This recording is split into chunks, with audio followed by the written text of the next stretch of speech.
त्विषा शर्मा मौत केस में बड़ा खुलासा हुआ है। गंभीर आरोप लगाए जा रहे हैं। मौत की जांच में लापरवाही सामने आई है। भोपाल एम्स की रिपोर्ट से यह बड़ा खुलासा हुआ है। आपको बता दें, भोपाल एम्स की पोस्टमार्टम रिपोर्ट के अनुसार जांच अधिकारी पोस्टमार्टम के दौरान वो बेल्ट एम्स लेकर नहीं पहुंचे जिसका इस्तेमाल कथित तौर पर फांसी लगाने के लिए किया जाता है। इस लापरवाही की वजह से डॉक्टर त्विषा के गले पर मिले फंदे के निशानों का मिलान उस बेल्ट से नहीं कर पाए।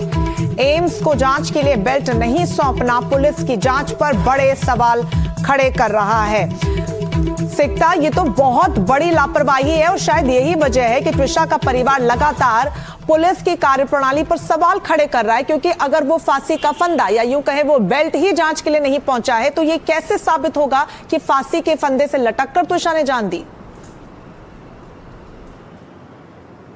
बिल्कुल, ये तमाम सवाल है जो परिवार इस वक्त रंजना उठा रहा है। और परिवार में जो पिता हैं वो कह रहे हैं कि जो कटारा हिल्स का उसका जो घर था, उसका ससुराल था, उससे कुछ ही कदम दूर पुलिस चौकी थी। यानी कि आप घर से अगर आवाज भी दे दें तो पुलिस वाले वहां पहुंच जाएंगे। बावजूद इसके सही वक्त पर पुलिस को नहीं बुलाया गया। जब उसकी सांसें बंद हो गई थी तो क्यों नहीं पुलिस को वहां बुलाया गया। एक आवाज देते चौकी से कोई भी आ जाता था, इतना करीब था उसके ससुराल वाले घर से पुलिस चौकी। तो ये तमाम सवाल उठ रहे हैं कि आखिर वो बेल्ट क्यों इतनी लेट से पहुंचा। लेकिन एनडीटीवी के सूत्र बता रहे हैं, वो टीम ऑफ डॉक्टर्स जिन्होंने उसका पोस्टमार्टम किया है, चोट के निशान उन्होंने पाए हैं। लेकिन उन्होंने कहा कि ऐसा हो सकता है कि आत्महत्या से पहले त्विषा और उसके पति के बीच कोई मारपीट हुई होगी, उसके बाद उसने फंदा लगाया होगा। और ये भी अब ये एक्सक्लूसिव जानकारी एनडीटीवी को मिल रही है कि पोस्टमार्टम के दौरान जो भ्रूण है उसके पेट में था, वो क्योंकि प्रेग्नेंट थी और उसने टर्मिनेट कराई थी अपनी प्रेगनेंसी, तो भ्रूण को भी सुरक्षित रखा गया है। तो ये बड़ी जानकारी इस वक्त निकल कर आ रही है जो एनडीटीवी को मिली है। तो लगातार ये खबरें हैं, शव लेने से इनकार कर रहा है और कह रहा है कि पोस्टमार्टम एक बार फिर से करवाया जाए, लेकिन दिल्ली में लाकर इस बार करवाया जाए और जांच भी हाई स्तर की यहीं पर करवाई जाए। आप नजर बनाए रखिएगा। फिलहाल बहुत शुक्रिया सिकता आपका तमाम जानकारी के लिए। तो भोपाल में त्विषा शर्मा नाम की महिला की मौत का मामला लगातार फूल पकड़ता जा रहा है। ये मौत कैसे हुई, इसे लेकर सवाल बढ़ते ही जा रहे हैं। और जिस महिला की मौत हुई उसका नाम त्विषा शर्मा है। वो रिटायर्ड महिला जज की बहू है।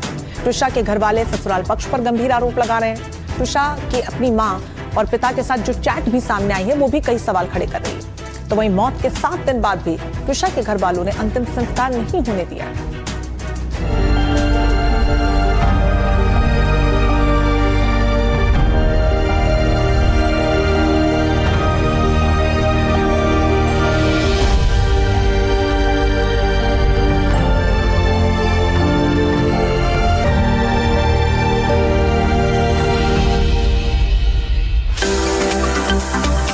पूर्व मिस पुणे और कंटेंट क्रिएटर त्विषा नोएडा की रहने वाली थी। 12 दिसंबर 2025 को उसकी शादी भोपाल के समर्थ से हुई, जो कि पेशे से वकील है। त्विषा की सास गिरिबाला सिंह रिटायर्ड जज। 12 मई को त्विषा की मौत की खबर आती है। 33 साल की त्विषा शर्मा का शव भोपाल के कटारा हिल्स इलाके में मौजूद उसके घर में फांसी के फंदे पर लटका मिलता है। त्विषा की मौत कैसे हुई, उसने आत्महत्या की या मामला कुछ और है, गंभीर आरोप उसके ससुराल वालों पर लग रहे हैं। इस बीच त्विषा की अपनी मां और कजिन के साथ कुछ चैट सामने आए हैं। ये चैट 30 अप्रैल से 9 मई के बताए जा रहे हैं। जो बातें त्विषा ने अपनी मां को लिखी, उससे ये दिख रहा है कि वो काफी परेशान थी। उसने अपनी मां को लिखा, क्यों भेजा मुझे यहाँ, ये बात ही नहीं कर रहा, भोपाल बुलाकर फिर सब वही नाटक। एक जगह वो लिखती है, मेरा जीवन नर्क हो गया है मम्मी। चैट में त्विषा ने ससुराल में हो रहे मानसिक और शारीरिक उत्पीड़न की खौफनाक दास्तान बयां की थी। अपने पति पर गंभीर आरोप लगाए थे। मैं बहुत परेशान हूँ, ये लोग बहुत घटिया हैं, शक करते हैं।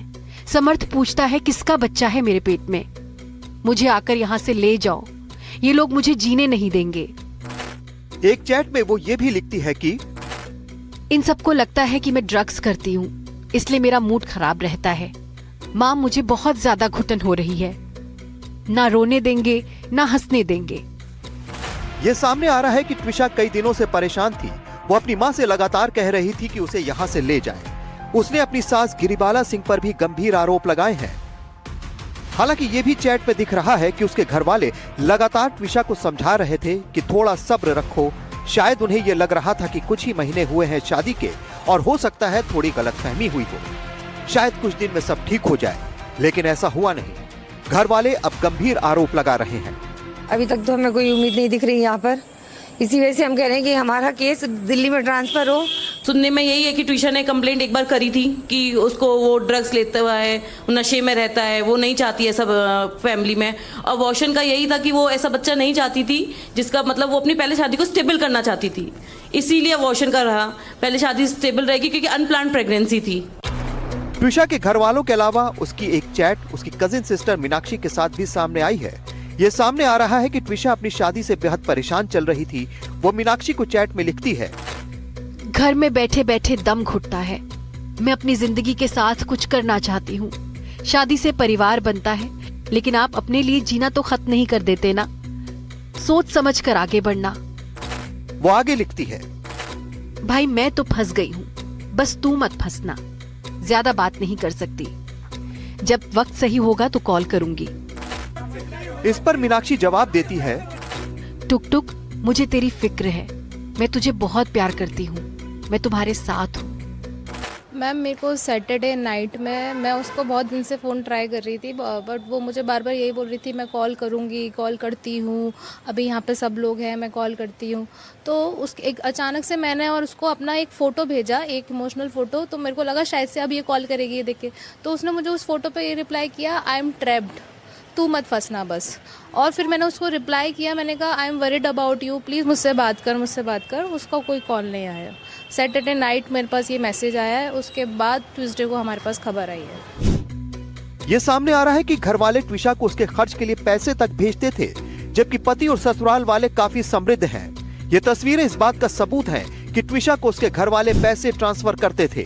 कभी 3,000, कभी 5,000, कभी 35, तो कभी 40,000 तक का अमाउंट ट्विशा को उसके घर वालों ने भेजा था। 13 तारीख की टिकट हुई है हमारी, फिर 15 तारीख की उसने करी है, तो वो उसके मोबाइल में ही हो गई, उसने पैसे मांगे, वो वाली चैट मेरे पास में है। सुरक्षित नहीं हो सकती तो हम किस तरह से न्याय सकते हैं? ट्विशा के ये चैट बता रहे हैं कि वो किन हालात से गुजर रही थी, मानसिक उत्पीड़न झेल रही थी। ट्विशा के घर वाले इंसाफ की मांग कर रहे हैं। भोपाल में हरप्रीत सिंह के साथ ब्यूरो रिपोर्ट, एनडीटीवी इंडिया। तो ट्विशा की मां उसके ससुराल पक्ष पर गंभीर आरोप लगा रही हैं, लेकिन ट्विशा की सास सभी आरोपों से इनकार कर रही हैं। मामला बढ़ने के बाद कल वो मीडिया के सामने भी आई और सभी आरोपों से इनकार कर दिया। To bear a child is lot of hormonal imbalances also. मैंने उसकी मदर को फोन किया, I said you are needed now. 5 महीने में they never came except once, जब भी खुद अपनी मर्जी से घर गए थे and the next time वो लेकर आए थे। एंड उस बार आई टोल्ड हर लुक आपका होना, बिकॉज मैं 6-7 घंटे यहाँ नहीं रहती हूँ, समर्थ इज ऑल्सो आउट, कोई रहना चाहिए उसके साथ। हस्बैंड को जरूर उनके नहीं बुलाया। He has a very strange personality. Almost 20 years Kazakhstan और उज्बेकिस्तान में वो बोलते हैं फार्मास्यूटिकल इंडस्ट्री में रहे हैं। Possible he may be the source also so many things I can not से। और मैं किसी के कैरेक्टर को मैं लाइन नहीं कर सकती हूँ, बिकॉज देयर सम पॉइंट मेरे से उन्होंने स्पर्श किया है। But that man I didn't like him, so I said आप रेखा जी प्लीज आ जाइए, if you want to book your ticket, आप आ जाइए, रहिए बेटी के साथ। नजीराबाद में कर क्या रहे, दोनों बच्चों की शादियां होगी, stay here. She didn't come. और आज वही माता पिता उस बच्ची के देह को पंच तत्व में विलीन नहीं होने दे रहे। उसकी जब भी इसने MTP अपनी इच्छा से कराई थी, डॉक्टर्स ने एडवाइस किया था अगेंस्ट इट। उसी दिन साइकियाट्रिक काउंसलिंग के लिए भी गई थी। उसको दवाइयाँ ऑलिज़ोप्राम जो शिज़ोफ्रेनिक पेशेंट्स को दी जाती, उसने शुरू भी की थी। एक आध दिन ठीक रहती थी, लेकिन फिर अगेन कुछ उसको फिर थोड़ा परिवर्तन आता था। संडे के दिन, दैट इज 2-3 दिन पहले, थोड़ा सा ऑब्जर्व किया, हैंड्स में थोड़ा शिवरिंग था, which is typical of withdrawal symptom. शायद यहाँ आने के बाद, जैसे 30 तारीख को आई है, उसके बाद उसको that source of any addiction तो कट ऑफ था ही। पॉसिबल है वो सब कुछ, बट उसके बावजूद भी, I mean with all that hope, हम फिर भी आगे चले उसके साथ। उसका जो एक काउंसलिंग का सेशन ऑर्गेनाइज हुआ, क्योंकि पहले दिन एक बार गई, उसने समर्थ को फोन करके कोर्ट में बता दिया, I have taken that MTP pill. She told me also, उस दिन मुझे लूज मोशन डायरिया थे, उस दिन बाय चांस हम कोर्ट नहीं जा पाए थे।